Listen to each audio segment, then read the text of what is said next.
At the start of this year, I resolved to learn more about esports. I started with Call of Duty League and Overwatch League, as they had franchising that I was familiar with as a conventional sports fan. The coronavirus pandemic has since snuffed out conventional sports in most of the world, so my learning of esports has since been accelerated.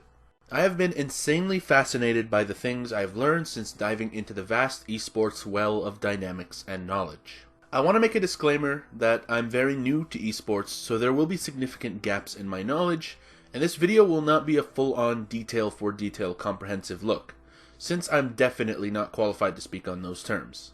More of a summary of the findings of a newcomer. Anyway, I hope you guys can bear with me being a greenhorn as I delve into the history of esports in East Asia. Now, I chose East Asia because that region has seemed to make esports its domain. In the world of sports, different sports are kind of monopolized in terms of money and quality of play in certain regions. For example, in soccer, Europe and South America rule. In hockey, North America and Russia. Cricket, South Asia has made that sport its own, and Oceania has rugby. You get my point, basically. In conventional team sports, East Asia doesn't seem to have a sport it excels at over others. Now, baseball and soccer are big deals there, but they lag significantly behind other regions. And soccer itself is still a growing sport there as we speak. But in the relatively new landscape of esports, the industry of professional gaming has become a behemoth in East Asia, particularly mainland China and South Korea. Although Japan's context is quite different from those former two, esports is still a big deal there, just not in the same way as the others. So to track the beginning of the team esports phenomenon in the East, we need to start in South Korea. It's the late 90s. The Asian financial crisis put the scare in a lot of East Asian economies, and to escape the harsh economic and social realities gripping the region, many Koreans played PC games to forget their woes. People flocked to various internet cafes, and they became a social space for recreation, distraction, and socialization. The first game that sparked a sporting explosion was StarCraft, which quickly developed a competitive scene in Korea. Korea's Esports Association was created as early as 2000, and they're behind certain achievements like a minimum salary for professional players. South Korea became the first country in the world to recognize esports gamers as athletes, which began the process of esports pros gaining recognition on par with, or sometimes even greater than, baseball and soccer stars. The Korean Esports Association enjoys support by the government, and South Korea actually has been broadcasting esports on TV for about 20 or so years, something that's only starting to blossom now as an idea in North America. South Korea has since achieved a few milestones in esports history. South Korea saw the construction of the first ever esports stadium in Yongsan in 2005. There are even plans for 5 new esports arenas by 2022. South Korea also supposedly had the first ever esports academy, Game Coach, where players can hone their skills to become pros. In the 2010s, League of Legends and Overwatch have taken the nation by storm. League of Legends is the #1 esport in South Korea in terms of player base and viewership, with several champion teams in the LPL and even more extremely skilled players. Overwatch, though much newer, has quickly risen to have a seriously large player base in casual settings and a plethora of incredible pros in the Overwatch League. They also have a team in Seoul, the Seoul Dynasty. These days, esports pull in sponsors from major Korean corporations such as Samsung and SK Telecom. Now, mainland China has a similar development to South Korea in terms of esports, but with a few unique aspects of its own. The internet became available to the Chinese public around 1997, and soon after, StarCraft also gained a foothold there. Now, you can argue that what pushed China towards its current esports state was the ban on foreign consoles from 2000 to 2015. This pushed most gamers to the PC scene, where games like Dota, Counter-Strike, and later League of Legends would really attract the nation.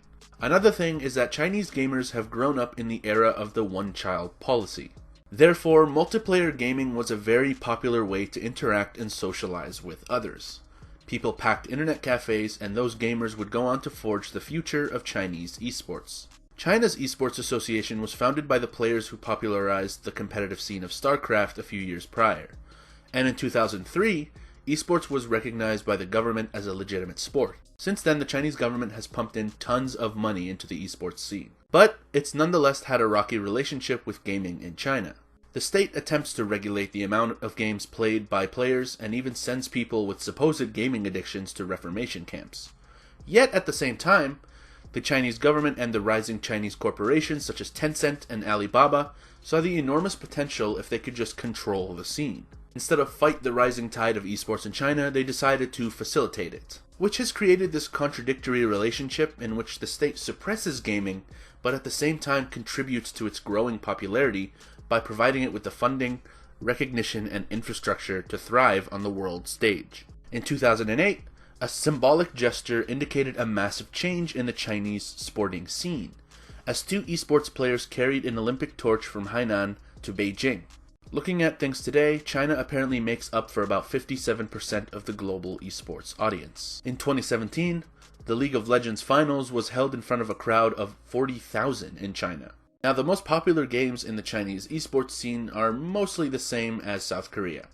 You know, League of Legends and Overwatch, and there's actually 4 teams in the Overwatch League. The Chengdu Hunters, the Shanghai Dragons, Guangzhou Charge, and the Hangzhou Spark. However, Dota 2 reigns supreme in China, but it's worth noting that League of Legends does not lag too far behind.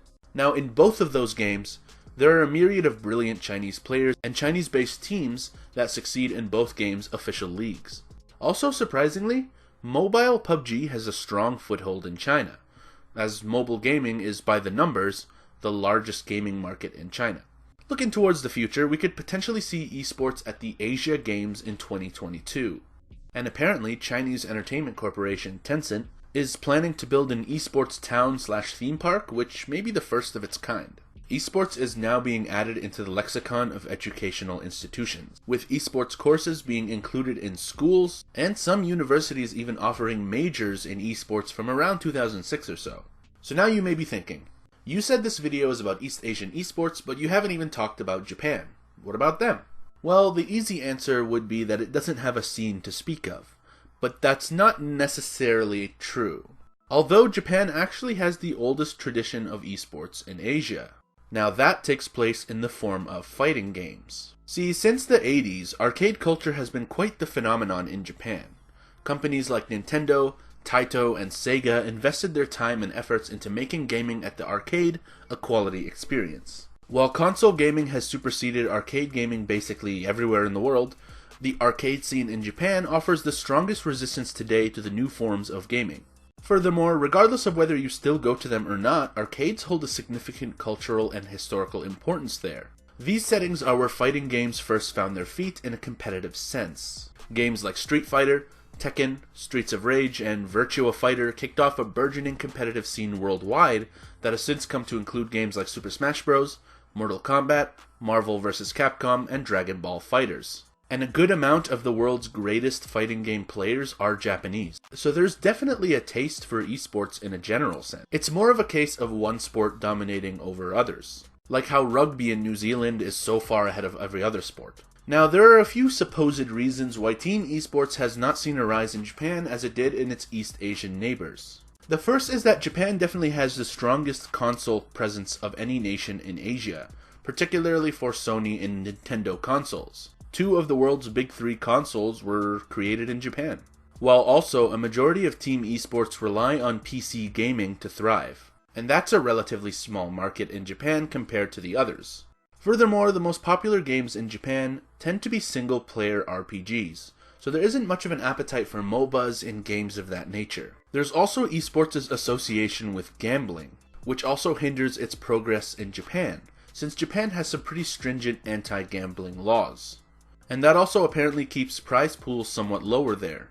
Additionally, let's take into consideration that Nintendo hasn't really pitched into the development of an esports scene in Japan, as they're one of the few corporations centered around gaming and entertainment that hasn't totally bought into the esports phenomenon. And it would be a bit of an understatement to say Nintendo has an influence in Japan, so their lack of involvement has played its part, I would say. There still is a growing awareness of esports. There's a growing League of Legends scene there, with the league operating since 2014, and other teams in other games such as Rainbow Six, CSGO, and Splatoon 2. So this whole section of the video isn't to say that there are no esports in Japan. It's just developed very differently. It's like a virtual version of baseball being the primary sport in Japan and Korea, until recent decades where other sports have now arisen to challenge them. Think of it like that. Well, I hope my video was interesting. I'm definitely enjoying esports so far, and I'm very glad that most esports leagues have continued throughout this terrible crisis we're currently in.